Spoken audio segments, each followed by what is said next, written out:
Hello, আসসালামু আলাইকুম। জাফরিনস ওয়ার্ল্ডে সবাইকে স্বাগত জানাচ্ছি। চলে এলো শীত আর আমি নিয়ে আসলাম একটি শীতের ব্লগ। তো শীতকালে ডিসেম্বরের ছুটিতে চলে গিয়েছিলাম বাবার বাসায়। সেখানে গিয়ে কী শীতের পিঠে খেলাম এবং কী করলাম সব মিলিয়ে থাকছে আজকের এই ব্লগটি। আশা করছি ব্লগটি আপনাদের সবার ভালো লাগবে। চলুন ভিডিওটি শুরু করা যাক।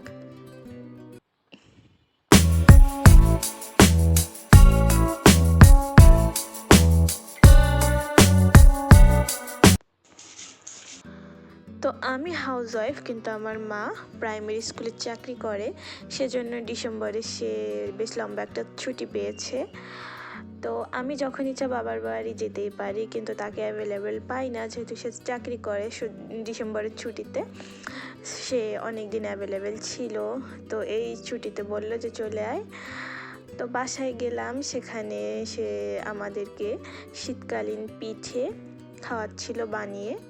কাকি চাল বেটে দিচ্ছিল, আর আম্মু এখানে চুই ঝাল বসিয়ে দিয়েছিল, গরু মাংসর চুই ঝাল দিয়ে রান্না করছিল, আর পিঠা বানানোর জন্য দুধ ঢেলে নিচ্ছিল এবং পিঠা বানানোর যে প্রসেসিংটা সেটা করে নিচ্ছিল।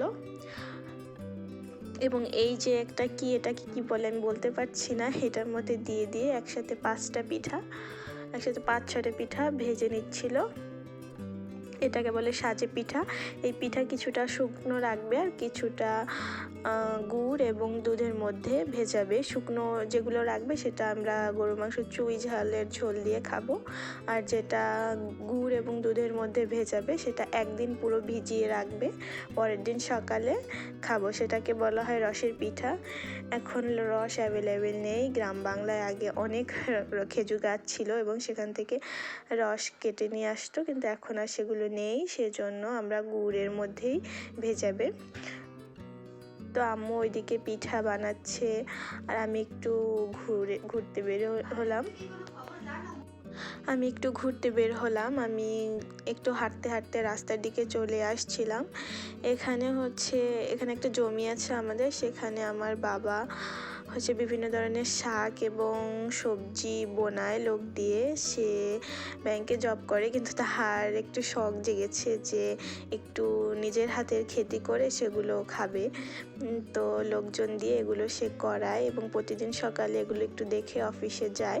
তো আমি একটু দেখতে আসলাম এখানে কীরকম কি দেখলাম। টমেটো গাছ, বিভিন্ন ধরনের শাক বোনানো হয়েছে, বিভিন্ন ধরনের গাছ আছে, কুমড়ো, সবজি গাছ।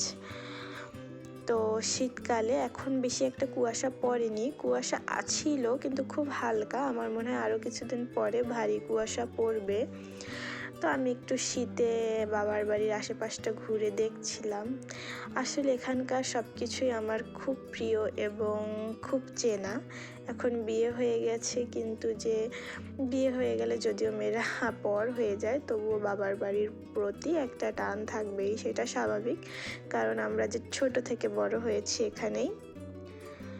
এই গাছটায় প্রচণ্ড আমলকি ধরেছে, আমি জানি না ভিডিওটিতে কতটুক দেখানো যাচ্ছিল। যাই হোক, ঘুরতে আমি চলে আসলাম, দেখলাম আম্মুর পিঠা বানানো প্রায় শেষ। গুড়ের পানিতে পিঠাগুলো ভিজিয়ে রাখছে এবং কিছু পিঠা শুকনো রাখবে এই চুই ঝালটা দিয়ে খাওয়ার জন্য। তো আমি পিঠা দিয়ে চুই ঝাল খেয়ে নিয়েছিলাম এবং বাকি যে পিঠা রাখা আছে সেটা পরের দিন খাওয়া হবে, কারণ সেটা রসের মধ্যে এবং দুধের মধ্যে চুবিয়ে রাখা আছে। এই যে এই বড় হাঁড়িতে, এরকম বড় দুটো হাঁড়ির মধ্যে প্রথমে গুড়ের ভিজিয়ে পরবর্তীতে গরুর দুধের মধ্যে ভিজিয়ে চিনি দিয়ে রাখা আছে। এটা একদিন পর খেতে হয়, তাহলে ভালোভাবে পিঠার মধ্যে আসলে রসটা, দুধটা ঢুকে পিঠাটাকে সফট করে ফেলবে। আর অনেকগুলো বানিয়েছে, কারণ পাড়া প্রতিবেশী এবং রিলেটিভদের দেওয়া হবে। খেয়ে দিয়ে আমি একটু ছাদে আসলাম। রোদ উঠেছে আজকে প্রায় 1টার দিকে, একটু জামা কাপড় তুলতে ছাদে এসে দেখি একটা চুলো বানিয়ে রেখেছে আমার মেয়েকে নিয়ে, তারা নাকি পিকনিক করবে এই চুলোয়। পাশে দেখলাম যে আম্মুর ছাদ বাগানে বেশ ভালো কাঁচা টমেটো ধরেছে। তো দেখতে খুব ভালো লাগছিল। আসলে নিজেদের হাতে গাছ লাগিয়ে সেখানে যদি কোনো ফল হয়, ফুল হয়, দেখতে ভালো লাগে। চলে আসলাম পরদিন অলরেডি আম্মুর দেওয়া শেষ, প্রতিবেশীদের রিলেটিভদের পিঠা পাঠানো শেষ, এখনও আছে অনেকগুলো। এই যে এসব বাটিতে করে সবাইকে দিয়েছে। এই হলো আমাদের পিঠার ফাইনাল লুক। আজকের ভিডিওটি এই পর্যন্তই। ভালো লাগলে আমার চ্যানেলে সাবস্ক্রাইব করবেন, ভিডিওটিতে একটি লাইক দিবেন। সবাই ভালো থাকবেন। আল্লাহ হাফেজ।